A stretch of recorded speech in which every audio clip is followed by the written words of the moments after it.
Thank you. So this delegation is from the Ministry of Peshmerga Affairs and is led by Mr. Serbest Lezgin, who is the Deputy Minister.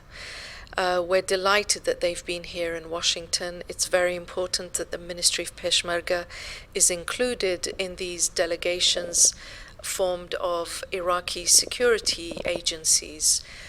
So this delegation was part of a bigger Iraqi delegation from the Ministry of Defense, Ministry of Interior, Counterterrorism, and other defense agencies. Unfortunately, I think sometimes the Peshmerga ministry is not included, and we hope that that will change, and from now on they will be part of the future delegations.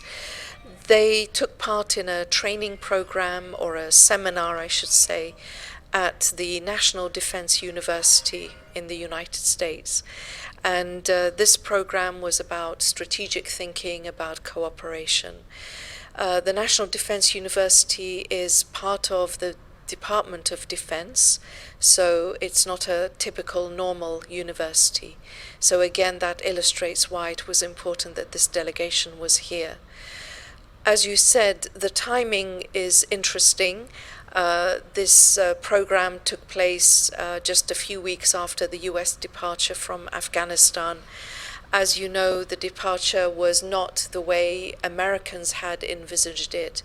It was chaotic and it was hurried, and there's been a lot of debate about it here in America. And of course also in Iraq and Kurdistan, it began a debate on whether the United States wanted to withdraw from there as well. I think the invitation or the inclusion of this delegation in this visit illustrates that as far as America is concerned, the relationship with Iraq and Kurdistan continues.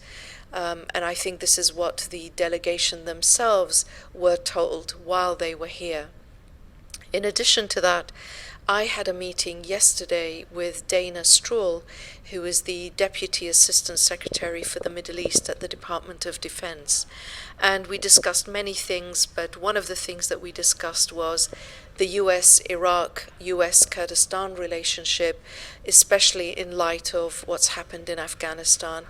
And she was very confident and very reassuring in saying that the United States has plans to stay in Iraq by the invitation of the Iraqi government, and to change the nature of the forces in Iraq from combat to a non-combat role. And with that, the United States is very firmly determined to stay in the country and sees Kurdistan and the Peshmerga as a strategic partner.